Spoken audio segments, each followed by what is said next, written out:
The domed ceiling above the ceremonial hall shimmered with a slow-moving map of distant galaxies, each star pulsing in quiet rhythm as if the universe itself had been invited to witness the event. Beneath it, rows of dignitaries sat in perfect alignment, their robes and uniforms reflecting subtle variations of their worlds. Metallic fabrics that shifted color, organic threads that seemed to breathe, and a few unfortunate designs that appeared to hum audibly whenever their wearers moved too quickly. The air carried a faint, sterile scent, polished and controlled, as though even the atmosphere had been trained for this occasion. David stood near the edge of the hall, half hidden behind a hovering console that projected a cascade of archival data into the air. His role was simple: observe, record, and most importantly, remain unnoticed. He preferred it that way, not because he lacked confidence, but because experience had taught him that the more important people believed you to be invisible, the more interesting things they revealed. He tapped lightly on his tablet, adjusting the recording angles of the floating lenses assigned to him. One of them drifted slightly off course and began focusing on a decorative pillar instead of the stage. "Great," he muttered under his breath, stepping sideways to nudge its path. "Exactly what history needs. Detailed footage of a column." On the far side of the hall, the ceremony unfolded with careful precision. Each candidate stepped forward when summoned, delivering rehearsed declarations of loyalty, intellect, or genetic compatibility. The phrases blended together after a while, forming a smooth, indistinguishable stream of perfection. David glanced up briefly, then back down at his screen. "Candidate 12, he whispered to himself, scrolling through the file. "Graduate of 3 academies, fluent in 8 languages, once negotiated a ceasefire between 2 planets that don't technically exist anymore." He paused, then added quietly, "Promising, but possibly overqualified for basic conversation." A faint ripple of restrained laughter passed through a cluster of junior staff standing nearby. They quickly composed themselves, pretending to study their own devices with sudden intensity. David offered them a small, conspiratorial smile before returning to his work. At the center of it all, seated upon a structure that resembled both a throne and a command interface, was Princess Thessa. She sat with effortless stillness, her posture neither rigid nor relaxed, but something precisely balanced between the two. Her long ears curved elegantly along the line of her hair, a subtle but unmistakable distinction that set her apart. Her expression revealed little, though her eyes moved with quiet attentiveness, observing each candidate with a depth that made their rehearsed confidence seem strangely fragile. "Candidate 13, announced a voice that resonated through the hall with artificial clarity. The next suitor stepped forward, his attire shifting colors in response to his pulse, which, judging by the rapid changes, was not particularly steady. He began speaking, his voice smooth but slightly too polished, like a recording that had been edited one too many times. David adjusted the audio filters on his tablet. "Let me guess," he murmured. "Extensive diplomatic experience, impressive lineage, and a deeply personal interest in long walks through asteroid belts." The speech continued, flawless and entirely predictable. David found himself watching the data instead of the man, tracking the subtle fluctuations in tone, posture, and micro-expressions. It was far more interesting than the words themselves. Without looking up, he said softly, "Rejected in 3, 2. A quiet chime echoed through the hall. Like, 1. The candidate stopped mid-sentence as Princess Thessa lifted a single hand. She did not speak immediately. She simply looked at him, and in that look was a calm finality that required no elaboration. After a brief pause, she inclined her head slightly. "Thank you," she said. The man hesitated, clearly uncertain whether that counted as success. It did not. As he stepped back, trying to maintain dignity while his color-shifting outfit flickered in confused patterns, a subtle wave of movement passed through the audience. It was the kind of reaction people tried very hard to hide and failed only slightly. David exhaled quietly. 13, he noted, marking the record. "Unlucky number confirmed." He shifted his weight, leaning slightly against the console as the next name was prepared. Around him, the machinery of the ceremony continued without pause, as if rejection were simply another scheduled function. And perhaps it was. Yet something in the rhythm began to feel off. He frowned faintly, glancing up from his screen. It wasn't anything obvious.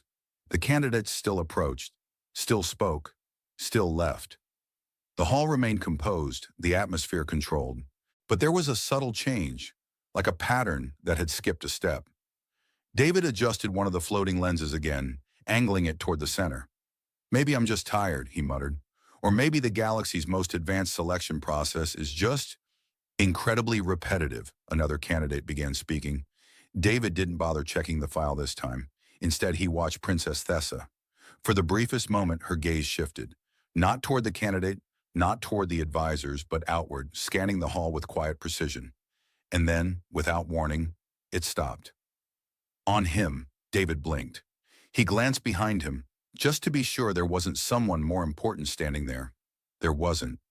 Just a slightly crooked lens and a very well-documented pillar. Right, he whispered, turning back to his tablet. Definitely tired. But when he risked another look, her gaze hadn't moved. It held steady, calm, and unmistakably focused.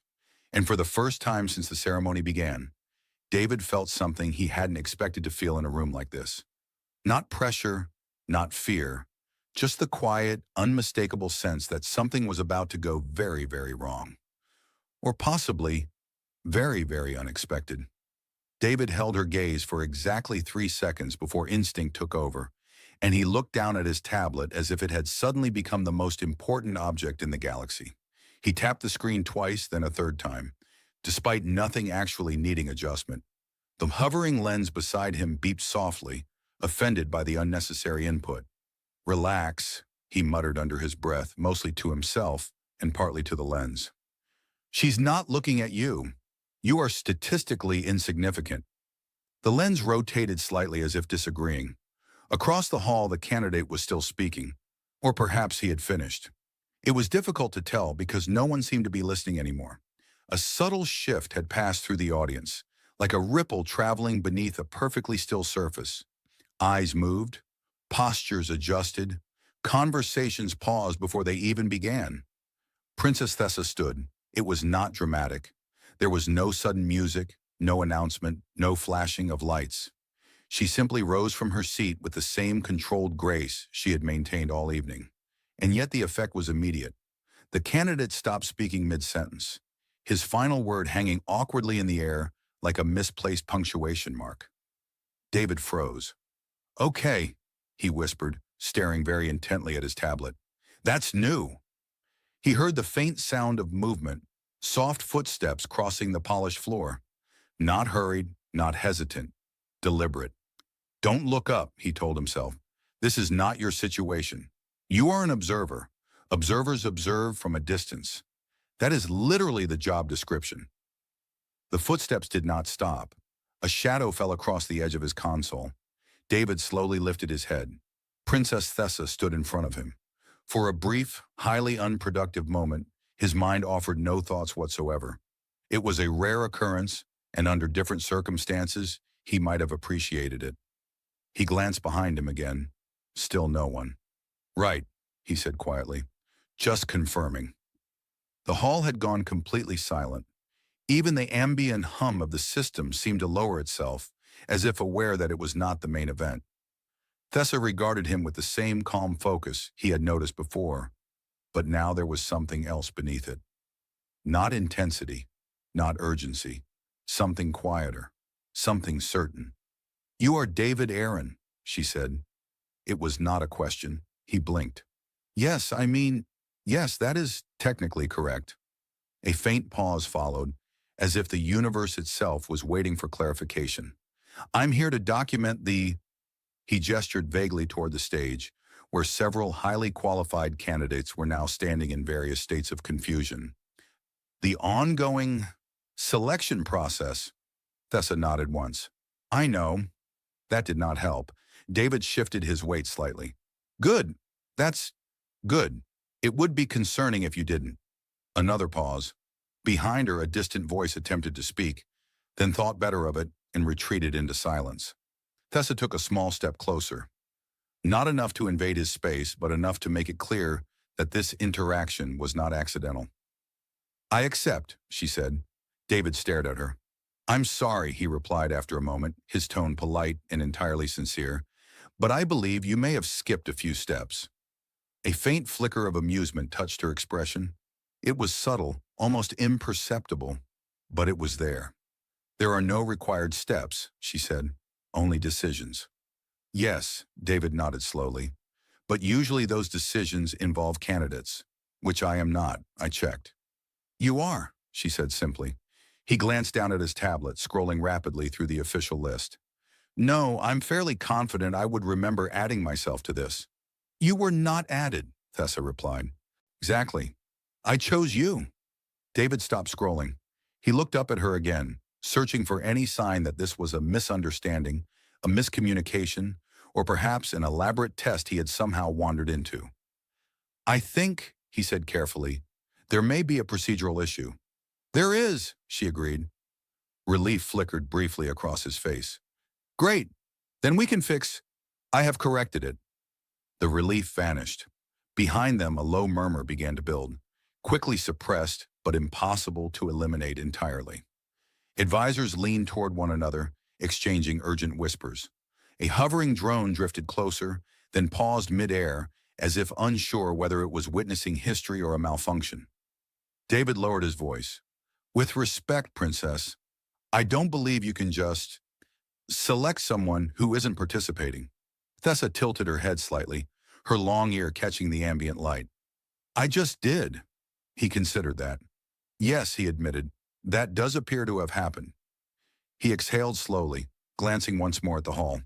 Dozens of eyes were fixed on them, some shocked, some curious, a few openly horrified. Well, he said, straightening slightly, this is going to be a very interesting report. Thessa extended her hand, not as a command, not as a demand, simply as an invitation. David looked at it, then at her, then briefly at the hovering lens beside him, which rotated as if eagerly awaiting his decision. You are not helping, he murmured. The lens beeped softly. He turned back to Thessa. Just to clarify, he said, if I take your hand, this becomes official? Yes. And if I don't? She regarded him calmly. It will still be official. It will simply be less graceful. He almost smiled. That's very efficient. Another pause. Then, with a quiet resignation that felt strangely like curiosity, David reached out and took her hand. It was warm, steady, real. The reaction in the hall was immediate. Not loud, not chaotic, but sharp, like a collective intake of breath that no one had planned. David glanced around once more, then back at Thessa. Well, he said softly, I suppose this is where things stop being routine. Her gaze did not waver. They were never routine, she replied. And for the first time, David began to suspect that she was absolutely right. The moment his hand settled in hers, something subtle shifted in the air, as if an invisible protocol had just been triggered. The hovering systems above flickered once, recalibrating, and a soft harmonic tone echoed across the chamber. Pleasant, almost musical, but unmistakably official. David looked up slowly. That sounded expensive. No one laughed. Across the hall, several advisors stood at once, their movements controlled but urgent. A tall figure in layered ceremonial armor stepped forward, his expression carefully composed in a way that suggested it had required years of practice. Your Highness, he began, his voice measured, there appears to be a procedural irregularity. David raised a finger slightly. I said that, he murmured. Thessa did not release his hand. There is no irregularity, she replied calmly.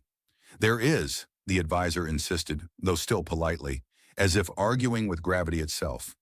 The individual in question is not listed among the candidates. David nodded. Still true. Thessa turned her gaze toward the advisor. The list is incomplete. A faint ripple passed through the court.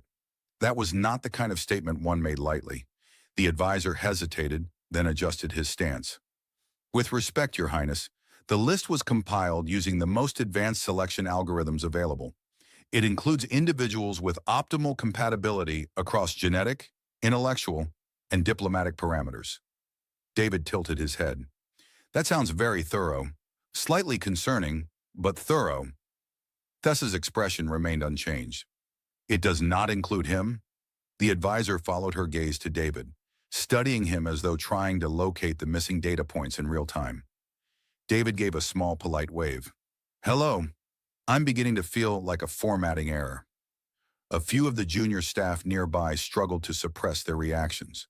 One of them coughed in a way that sounded suspiciously like laughter. The advisor exhaled slowly. Your Highness, the purpose of this ceremony is to ensure stability, predictability. The union you form must be strategically sound. David leaned slightly toward Thessa, lowering his voice. I'm not sure I've ever been described as strategically sound. You are, she said quietly. He blinked. That's new. The advisor continued, his tone tightening just a fraction. Selecting an unvetted individual introduces variables we cannot account for. David nodded thoughtfully. That is, unfortunately accurate. I have several variables. Some of them are still under investigation. Another ripple moved through the audience, this one harder to suppress. Even a few of the more rigid officials seemed momentarily unsure whether to be offended or amused. Thessa stepped forward slightly, drawing David with her, not forcefully, but with a quiet certainty that made resistance feel unnecessary. All variables are unaccounted for, she said. That is their nature. The advisor opened his mouth to respond, then paused as if recalculating his approach. Your Highness, he said more carefully, if I may speak candidly. You may, she replied. This decision appears impulsive. David nodded again. That's also fair. Thessa did not look away from the advisor. It is not. A brief silence followed. Then from somewhere behind them, a voice spoke, soft, uncertain, and entirely out of place. Is this still part of the ceremony? The question hung in the air for a moment before dissolving into a wave of restrained reactions. One of the candidates, still standing where he had been rejected, looked genuinely confused, as though waiting for someone to hand him a script explaining what had just happened. David glanced in his direction. I think you can go, he called out gently. You've been thoroughly evaluated. The man hesitated, then nodded slowly and stepped back, his color-shifting outfit settling into a neutral tone of quiet disappointment. Thessa's hand remained steady in David's. The advisor straightened, regaining his composure. If this is to proceed, he said, then it must be reviewed by the council, immediately. It will not be delayed, Thessa replied. It must be, he insisted. There are protocols. There are, she agreed, and they are being followed. David raised an eyebrow. Are they? Thessa glanced at him briefly. I am the final authority in this process. He considered that. That does simplify things. A soft chime echoed again, this time accompanied by a series of shifting lights along the edges of the chamber. The system had updated. The decision, it seemed, had been recorded. The advisor looked up at the display, then back at Thessa. For the first time, his composure cracked, just slightly. It has already been registered, he said quietly. Yes, Thessa replied. David followed his gaze, watching as the projected interface above them adjusted to reflect the new reality. His name, his actual name, now appeared where it absolutely should not have been. He stared at it for a long moment. Well, he said at last, that's going to be difficult to explain in my weekly report. Thessa turned back to him, her expression calm, but there was something new there now, not just certainty, expectation. You will not need to explain it, she said. That's reassuring, he replied, because I wasn't sure where to start. Dear Supervisor, I regret to inform you that I have been accidentally engaged to royalty. Feels a bit informal. A faint flicker of amusement returned to her eyes. Around them, the court continued to adjust, recalibrate, react. Some resisted, some observed, some simply tried to understand. David exhaled slowly, glancing once more at the room, then back at Thessa. I'm starting to think, he said quietly, that this is not a situation I can quietly document and leave. No, she said. He nodded. All right, he added almost to himself. Good to know. And as the system settled and the reality of the moment took hold, David realized that whatever this was, mistake, decision, or something far more deliberate, It was no longer something happening around him. It was something he was now very much inside. They did not return to the ceremony, at least not in any meaningful sense. The hall continued behind them, voices rising, systems recalibrating, someone attempting to resume the program as if nothing had happened. But for David, the moment he stepped through the threshold of the inner corridor, it all dissolved into a distant, echoing abstraction. The doors sealed behind them with a soft, definitive tone. David exhaled. That, he said, glancing back at the closed entrance, felt like exiting a very formal disaster. It was not a disaster, Thessa replied as she walked beside him, her pace steady. Right, he nodded. A highly organized disruption, then. The corridor stretched ahead, its walls alive with faint streams of light, data flowing like quiet rivers beneath the surface. Small drones drifted along the ceiling, pausing briefly as they passed, as if acknowledging her presence. One of them rotated toward David. He gave it a cautious look. Please don't evaluate me. It emitted a soft chime and continued on its way. Too late, Thessa said. That's deeply unsettling. They turned a corner. The architecture shifted subtly, becoming less ceremonial, more functional. The polished grandeur gave way to clean precision, fewer decorations, more purpose. David adjusted the sleeve of his uniform, which he was now realizing was entirely inappropriate for wherever they were going. Just out of curiosity, he said, where exactly are we heading? My private council chamber, she replied. He stopped walking for half a second, then quickly caught up. Of course, naturally. That sounds manageable. You are concerned? A little, he admitted. Mostly about how many important people are going to be in that room, and how many of them are going to be very confident that I shouldn't be there. That number is high. Good, I appreciate the honesty. They reached a set of doors that opened before they touched them, responding to her presence alone. Inside, the chamber was quieter, the air different, less performative, more real. A circular table occupied the center, surrounded by figures who turned as one when Thessa entered. Their expressions varied. Some were composed, some were tense. One looked as though he had been preparing a speech for several hours and had just realized it might not be enough. David glanced around. I assume these are the people who are about to explain why this is a terrible idea. They will try, Thessa said. That's fair. They stepped fully into the room. The doors closed behind them with a soft hiss. A woman seated at the far side of the table leaned forward, her eyes sharp. Your Highness, she began, her voice controlled but carrying an unmistakable edge. We require clarification. David raised a hand slightly. So do I, actually, if we're taking requests. No one acknowledged him. He lowered his hand. Worth a try.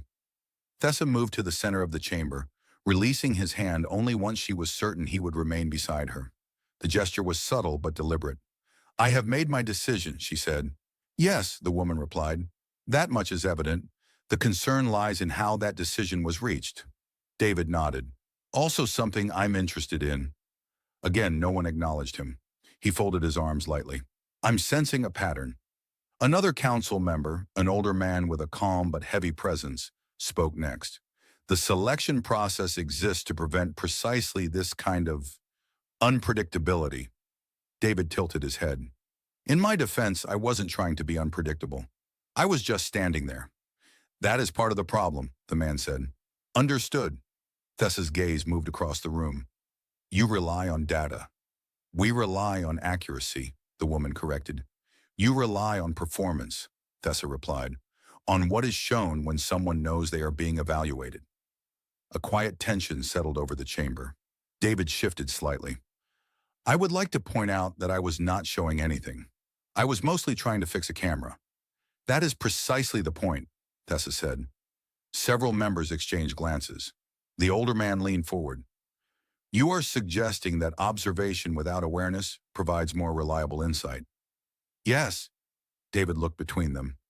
I feel like I should apologize for being unintentionally insightful. No one stopped him this time. The woman at the table studied him directly now.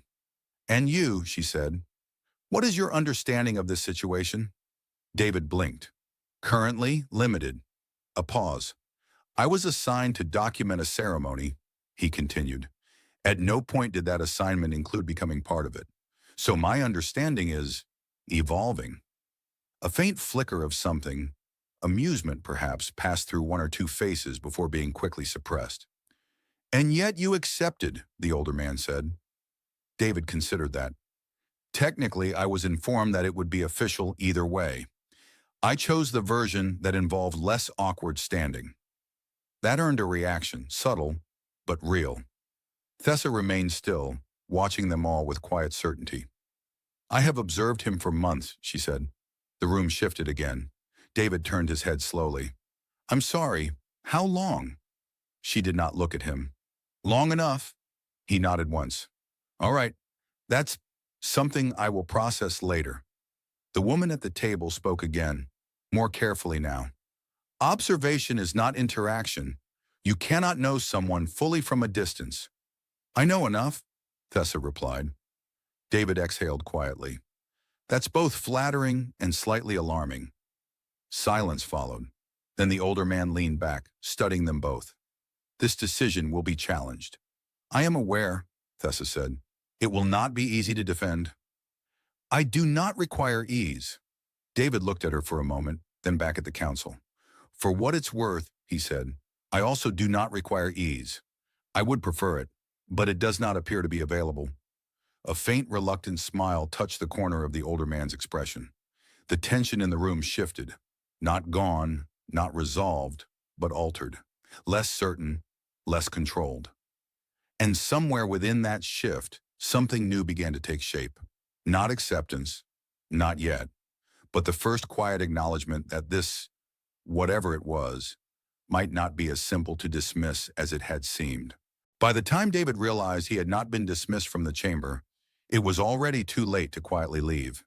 He shifted slightly, glancing at the sealed doors, then back at the council table. No one had told him to stay. No one had told him to go. He had entered a category of existence that felt suspiciously permanent. Just to clarify, he said, raising a hand halfway before committing to the motion, is there a point in this discussion where I'm escorted out, or do I just remain here indefinitely? The older council member regarded him for a moment. You remain, David nodded. Good, I prefer clarity. A small device embedded in the table activated, projecting a layered field of data into the air. Streams of information unfolded. Profiles, behavioral metrics, predictive models. Each one flickered with precise calculations, all of them very confident in their conclusions. None of them included David. He leaned slightly to the side, trying to locate his name among the projections. I appear to be missing, he said. You are not in the system, the sharp-eyed woman replied. That explains it. I was worried I'd been misfiled. Thessa stepped closer to the display. With a simple motion, she dismissed several of the projections. The data collapsed instantly, vanishing into nothing. They are incomplete, she said. They are comprehensive, the woman corrected. They are limited, Thessa replied. David watched the exchange, then glanced back at the empty space where the data had been. I liked them better when they weren't arguing. One of the council members, a younger man who had remained silent until now, leaned forward. If you are not in the system, then you have not been evaluated. That's correct, David said. I've lived a quiet, unevaluated life. It's been very peaceful. That is precisely the issue, the man continued. We cannot assess your suitability. David thought about that. Have you considered asking me questions? A pause. The suggestion lingered in the air like an unexpected variable. The older man exhaled slowly. Very well. David straightened slightly. I regret saying that immediately. The man folded his hands. Why should the princess choose you? David opened his mouth, then stopped. He considered the question, not searching for a perfect answer, but for an honest one. I don't know, he said.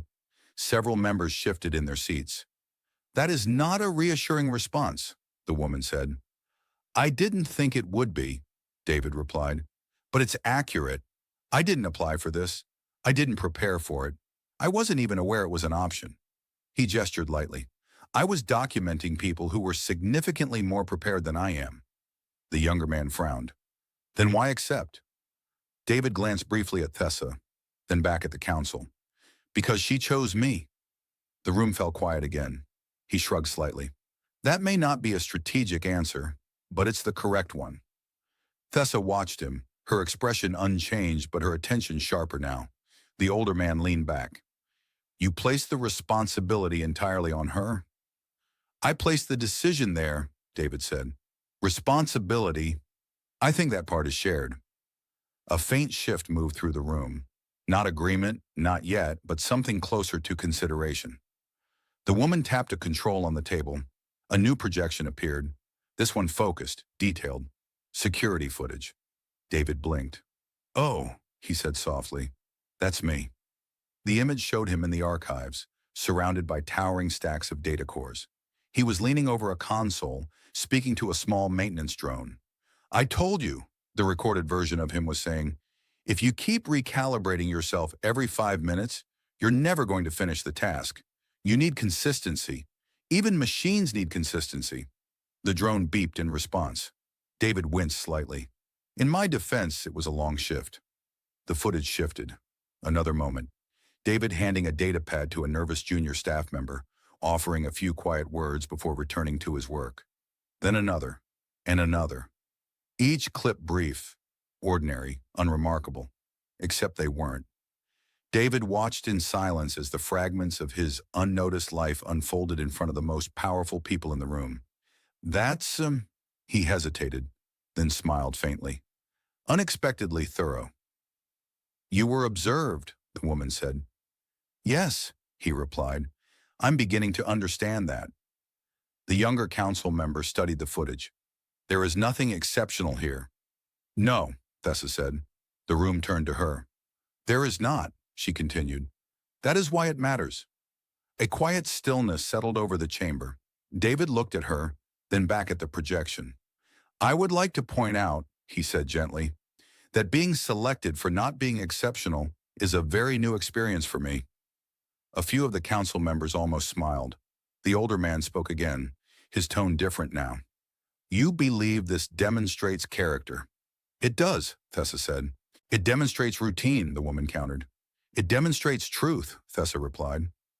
Silence. David exhaled slowly, folding his arms loosely.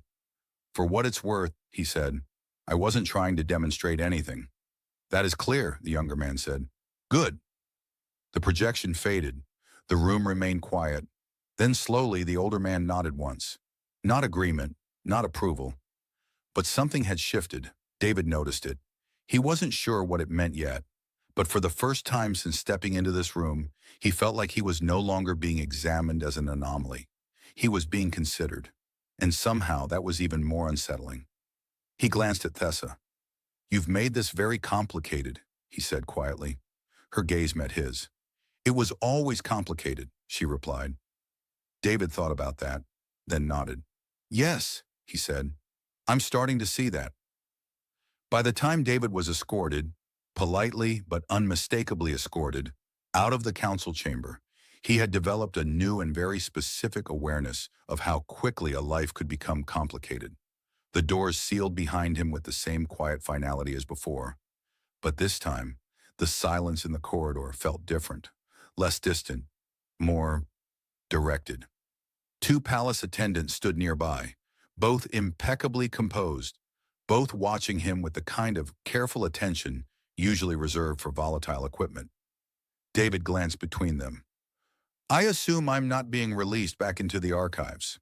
One of them inclined his head. You are being relocated. That sounds temporary, David said.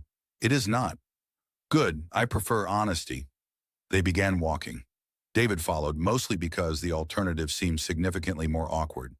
The corridor ahead shifted again, this time transitioning into a section of the palace he had never seen before. The walls were lined with adaptive panels, surfaces that subtly changed texture and color in response to movement. A faint energy field hummed beneath the floor, stabilizing gravity across the structure. David looked down briefly. If this suddenly turns off, I would appreciate a warning. It will not, one of the attendants replied. That's exactly what I would say if it might. They turned another corner. The palace was larger than he had realized, or perhaps it was simply rearranging itself. He wasn't entirely sure which possibility was more concerning. "Where are we going?" he asked. "To your assigned quarters." David slowed slightly. "Assigned?" "Yes," he resumed walking. "Of course." They reached a doorway that opened as they approached. Inside, the space was quiet, precise, and significantly more refined than anything David had ever occupied. The lighting adjusted instantly, responding to his presence. A series of interfaces activated along the walls, offering options he did not yet understand. He stepped inside carefully, as though expecting the room to change its mind. "Well," he said after a moment, "this is excessive." "It is appropriate," the attendant replied. "For what?" "For your position." David turned to face him. "I would like to clarify that my position was standing near a pillar approximately 1 hour ago." "That has changed." "Yes," David said. "I've noticed." The attendants remained at the entrance. "Is there anything further you require?" one of them asked. David looked around the room again, then back at them. "A detailed explanation of everything would be helpful."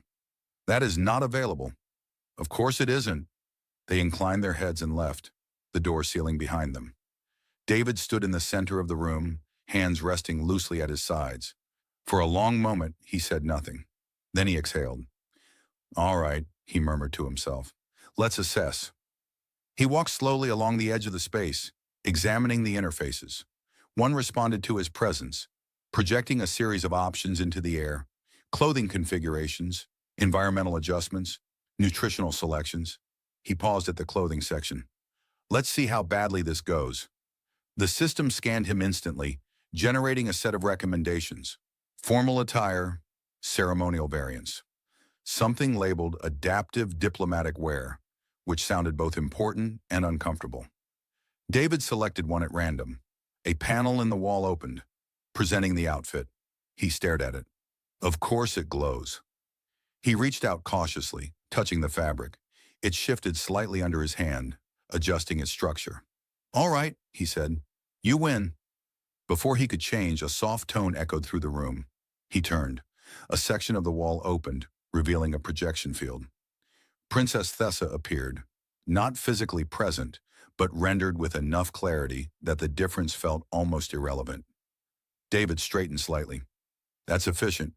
"You are settled," she said. "I am contained," he replied. "There's a difference." A faint flicker of amusement crossed her expression. "You will adjust." "I'm counting on it," he said, "because right now I have several questions and no context." She stepped forward within the projection, her gaze steady. "The council will not stop." "I gathered that." "They will test you." David nodded slowly. "That seems fair." "I would also test me." "They will not be subtle." "That's less fair." A brief pause. David studied her. "You've made a decision that affects more than just you." "Yes." "And more than just me." "Yes." He folded his arms lightly. "Then I need to understand something." She waited. "Why me?" The question settled between them. Not rushed, not forced. Real. Thessa held his gaze. "Because you do not perform," she said. David blinked. "That's a new criticism." "It is not a criticism." "It usually is." She shook her head slightly. "You do not change yourself to be seen." He considered that. "I wasn't aware anyone was looking." "I was." Silence. David exhaled slowly. "That part still feels unusual." "I know." He looked at her more carefully now, not as a figure of authority, not as the center of a system he didn't understand, but as a person who had made a choice. "You've been certain about this from the beginning," he said. "Yes." "I haven't." "I know." Another pause. Then David nodded once. "All right," he said quietly. "Then I suppose I need to catch up." Thessa's expression softened, just slightly. "You will." The projection dimmed. She was gone. David stood there for a moment, the silence returning around him. He looked down at the glowing outfit still waiting to be worn, then back at the empty projection field. "Well," he said to no one in particular, "this is definitely not routine." He picked up the uniform, and for the first time since the ceremony, he didn't hesitate. The chamber was quieter this time. Not empty, never empty, but quieter in the way a storm feels when it decides not to break, only to linger. The council had gathered again, though their posture had changed, less rigid, less certain. The data projections hovered above the table, but none of them were being actively consulted, as if even the systems had begun to suspect their limits. David stood where he had stood before, though something about the way he held himself was different. Not taller, not stronger, just steadier. The glowing fabric of his new attire had settled into a muted tone, as if it had learned his preference for not being the most noticeable thing in the room. "I assume," he said lightly, glancing around, "that this is the part where I am either approved or politely removed from existence." A few of the council members exchanged looks. One of them almost smiled. "That will not be necessary," the older man said. David nodded. "Good. I've grown attached to existing." Thessa stood beside him, not ahead, not above, beside. Her presence no longer shifted the room in sharp waves, but in something quieter. Something that held. The woman with the sharp gaze spoke again, though her tone had changed. "We have reviewed the evidence. We have observed your conduct." David folded his hands loosely in front of him. "I hope it was at least moderately interesting." "It was consistent," she replied. "I'll take that." A brief pause followed. Then the older man leaned forward slightly. "You have introduced inefficiencies into our systems." David raised an eyebrow. "That sounds serious." "You have corrected others," the man continued. David considered that. "That sounds less serious." A faint ripple moved through the room. Not laughter, but close enough to recognize. Thessa watched them all, her expression calm, but there was something else there now.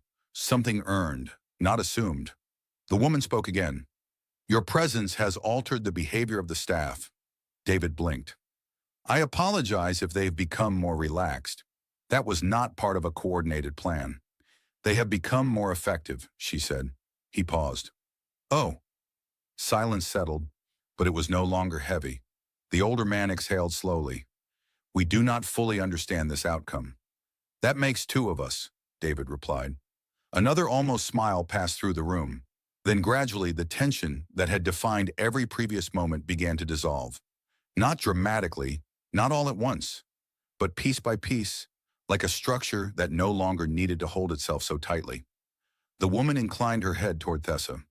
"Your decision stands." The words were simple, but they carried weight, finality, resolution. David exhaled, the breath leaving him slower than he expected. He hadn't realized how much of him had been waiting for that. "Well," he said quietly, "that's unexpectedly reasonable." "You should not expect it to remain easy," the older man added.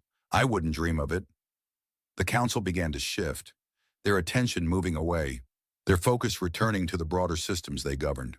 The moment had passed, but its effect remained. David glanced at Thessa. "It seems," he said, "that you've successfully defended a decision that confused an entire governing body." "Yes, that's impressive. It was necessary." He nodded once. Then after a brief hesitation, he added, "I think I understand now." She turned her gaze to him. "Not everything," he continued, "but enough." A small pause. "You didn't choose me because I was the best option on a list." "No. You chose me because there wasn't a list." "Yes." David smiled faintly. "That's a much stranger reason." "It is a more accurate one." They stood there for a moment, the noise of the chamber fading into the background. Then David looked around the room one last time. "I should probably inform my supervisor," he said. "This is going to be difficult to log." "You no longer report to the archives," Thessa replied. He considered that. "Right," he said. "That's going to take some adjustment." She stepped forward slightly, closing the small distance between them. "You have already begun." David met her gaze. For the first time, there was no uncertainty in it. Not from her, not from him. "Well," he said softly, "in that case, I suppose we should continue." "Yes." A quiet understanding settled between them, not built on observation alone, not on assumption, but on something shared, something chosen. As they turned and walked from the chamber together, the systems of the palace adjusted once more. Not in resistance, not in correction, but in acceptance of a pattern they had not predicted. And for once, that unpredictability did not feel like a flaw. It felt like progress.